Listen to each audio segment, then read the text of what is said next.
Hello साथियों, तो कैसे हैं आप सभी। स्वागत है आपका आपके अपने यूट्यूब चैनल राइट एजुकेशन में।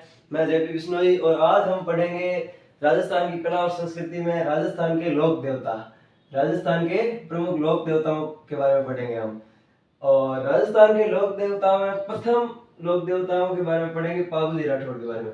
पाबूजी राठौड़ राजस्थान के मुख्य लोक देवताओं में से एक माने जाते हैं। ठीक है, अब पाबूजी राठौड़ के बारे में शुरू करते हैं हम कि पाबूजी राठौड़ कौन थे और क्या किया इन्होंने और क्या सब कुछ है, सब पढ़ेंगे। ठीक है, अब पाबूजी राठौड़ के पिताजी का नाम क्या था वो देखेंगे हम। सबसे पहले पाबूजी राठौड़ के पिताजी का नाम था धांधल जी। पाबूजी के पिता का नाम था धांधल जी और माता का नाम था कमला दे। पाबूजी की माता का नाम था कमला दे और पाबूजी का जन्म हुआ था कोलूमंड में। कोलूमंड है वो फड़ौदी राजस्थान में पड़ता है। वो कोलूमंड है वो पाबूजी का जन्म स्थान माना जाता है। ठीक है, अब है पाबूजी की पत्नी का क्या नाम था। पाबूजी की पत्नी का नाम था फूलम दे, जिसका दूसरा नाम सुप्यार दे भी था। ठीक है, और ये फूलम दे है वो सूरजमल सोढ़ा की पुत्री थी। किसकी पुत्री थी? सूरजमल सोढ़ा की पुत्री। सूरजमल सोढ़ा थे अमरकोट के। ठीक है, अमरकोट के राजा थे सूरजमल सोढ़ा। इसकी पुत्री कौन थी? फूलम दे, जिसका दूसरा नाम सुप्यार देवी थे, जो पाबूजी राठौड़ की पत्नी थी। ठीक है, और पाबूजी की घोड़ी का नाम था केसर कालवी। पाबूजी की घोड़ी थी जिसका नाम था केसर कालवी और ये घोड़ी पाबूजी को देवल नामक एक चारण महिला थी उससे प्राप्त हुई थी। ठीक है, और पाबूजी के सहयोगी थे दो भाई थे, भील भाई थे, जिनका नाम था चांदा व डामा। और पाबूजी का मेला लगता है कोलूमंड में चैत्र अमावस्या के दिन। चैत्र महीने की अमावस्या के दिन कोलूमंड में पाबूजी का मेला भरता है। अब है पाबूजी ने एक जिस देवल से घोड़ी प्राप्त की थी पाबूजी ने, उसी देवल की गायों की रक्षा के लिए पाबूजी शहीद हुए थे। इनकी गायों की रक्षा करने के लिए गए थे। पाबूजी का विवाह हो रहा था और पाबूजी तीसरे फेरे के बीच में से उठ के गए थे देवल की गायों की रक्षा करने के लिए। और गायों की रक्षा करने के लिए देचू जोधपुर में इनके जिंदराव खींची और पाबूजी के बीच में लड़ाई हुई थी। ठीक है, और उस लड़ाई में लड़ते हुए बाबूजी वीर गति को प्राप्त हो गए। ठीक है, कहा? देचू जोधपुर में और जिंदराव खींची के विरुद्ध लड़ते हुए वीर गति को प्राप्त हो गए। किस लिए लड़े? गायों की रक्षा के लिए। गाय किसकी थी? देवल चारण की थी। ठीक है, और ये जिंदराव खींची था, ये जायल का था।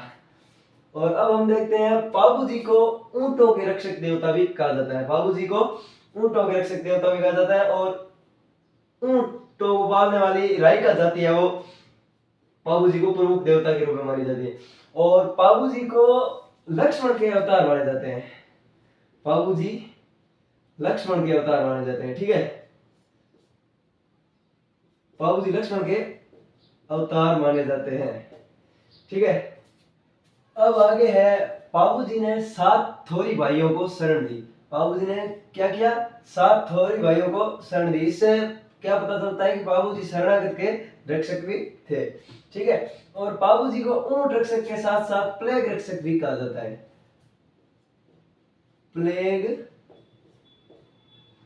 रक्षक भी कहा जाता है। ठीक है, पाबूजी को क्या कहा जाता है? प्लेग रक्षक। और एक चीज मैं आपको बताना भूल गया, पाबूजी को वीर गति प्राप्त हुई थी 1276 ईस्वी में। ठीक है, पाबूजी को वीर गति कब प्राप्त हुई?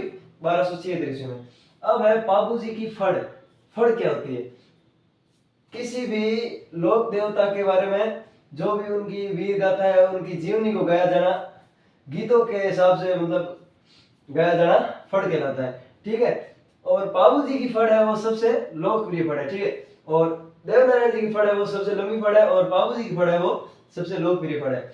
और अब ये फड़ गाते कौन है? भील जाति के भोपों के द्वारा रावण हत्या वाद्य के यंत्र के साथ गाया जाता है। ठीक है, पाबूजी की फड़ को कौन गाते हैं? भील जाति के भोपे। और कौन सा यंत्र बजाते हैं? रावण हत्या। ठीक है, अब है पाबूजी का प्रतीक चिन्ह क्या है? पाबूजी का प्रतीक चिन्ह है हाथ में भाला लिए हुए अश्वारोही, मतलब घोड़े पे अश्वार है और हाथ में भाला लिए हुए हैं। इस प्रकार की फोटो होती है इनका प्रतीक चिन्ह। ठीक है, और अब पाबूजी की का एक वीर गाथा गीत होता है, उसे क्या कहते हैं? पाबूजी के वीर गाथा गीत को कहते हैं पावड़े। पाऊ जी के वीर गाथा गीत को कहते हैं पावड़े। और पावड़े जब गाए जाते हैं तो साथ में वाद्य यंत्र बजाया जाता है, जिसका नाम है माटा। ठीक है, ये ढोल की तरह बजते हैं, ऐसे कुछ होता है। ठीक है, अब है पाबू जी के बारे में लिखी गई पुस्तकें कौन कौन सी है। पहली पुस्तक है पाबू प्रकाश, जिसे किसने लिखा? आसिया मोड़ जी ने। आसिया मोड़ जी के द्वारा लिखी गई पुस्तक है पाबू प्रकाश। ठीक है, और पाबू प्रकाश के अनुसार पाबू जी का जन्म कहाँ हुआ था? जूना, एक बाड़मेर में एक जगह का नाम है जूना, जहां पे जन्म हुआ था। किसके अनुसार? पाबू प्रकाश के अनुसार। और पाबू प्रकाश के लेखक कौन है? आसिया मोड़ जी। अब अगली पुस्तक है पाबू जीरा दूहा। पाबू जीरा दूहा लिखी लगराज ने। ठीक है, अब अगली पुस्तक है पाबू जीरो छंद। पाबू जीरो छंद पुस्तक किसने लिखी? बिट्ठू मेहा जी ने लिखी। पाबू जीरो छंद नामक पुस्तक किसने लिखी? बिट्ठू मेहा जी ने। ठीक है, अब अगली पुस्तक है पाबू जीरा रूपक। पाबू जीरा रूपक लिखी है मोतीसर बख्तावर ने। ठीक है, मोतीसर बख्तावर ने। और अब लास्ट पुस्तक है पाबू जी के शॉर्ट है, जिसे लिखा है रामनाथ ने। इस प्रकार हमारे पाबू जी के बारे में जानकारी पूर्ण होती है।